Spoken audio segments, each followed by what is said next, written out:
அதில் தான் நம்ம சக்ஸஸ் இருக்குது. என்ன சின்னதாக ஒரு கடலை மிட்டாய் பண்ணால் கூட அந்த கடலை மிட்டாய்க்கு நிறைய பேர் வந்து வாங்கினா தானே அதை விற்கும். ஸோ அதை வாங்குற அளவுக்கு அதை கொண்டு போய் சேர்க்கணும். நீங்கள் அதை மற்றவங்க விரும்ப வைக்கணும். ஃபஸ்ட்டு அதில் குவாலிட்டின்னு ஒன்று இருக்குது. ஹைஜீனாக பண்ணணும், குவாலிட்டியாக பண்ணணும். ரெண்டாவது அதை கொண்டு போய் சேர்க்கணும். அந்த மாதிரி விஷயங்கள்லாம் தெரிஞ்சாதான் நம்ம செய்கிற தொழிலும் சக்ஸஸ் ஆகும் இல்லையா? இந்த விஷயங்கள்லாம் நீங்கள் தெரிஞ்சுக்கணும், முறையாக பயன்படுத்திக்கணும்.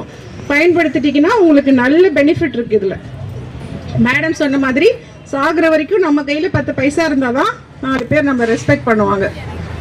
என்ன ஏஜாக இருந்தாலும் சரி, கையில் காசு இருந்தால் தான் மதிப்பாங்க, இல்லைன்னா நம்மளை வந்து மதிக்க மாட்டாங்க. ஸோ அதுக்காவது நம்ம என்ன பண்ணலாம், கூட்டமாக சேர்ந்து பண்ணலாம். எனக்கு வயசாயிடுச்சு அப்படின்லாம் கிடையவே கிடையாது.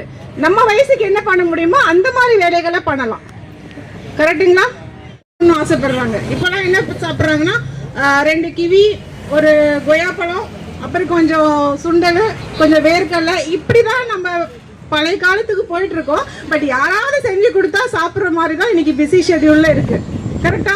சரி, அதெல்லாம் நீங்கள் பயன்படுத்திக்கலாம். ஒரு 10 பேர் ஒரு குழு ஃபார்ம் பண்ணி பணத்தை வாங்கி ஒரு 4-5 கம்பெனியில் ஆர்டர் எடுத்து, இல்லை இந்த மாதிரி ஆட்கள் நாங்கள்லாம் உங்களுக்கு சப்போர்ட் பண்ணுவோம், கம்பெனியில் ஆர்டர் எடுத்து ஃபுட்டு கொண்டு போய் கொடுக்கலாம். அதில் வர வருமானத்தை வச்சு நீங்கள் டெவலப் பண்ணிக்கலாம். இல்லை சின்னதாக ஒரு கடை வைக்கலாம்.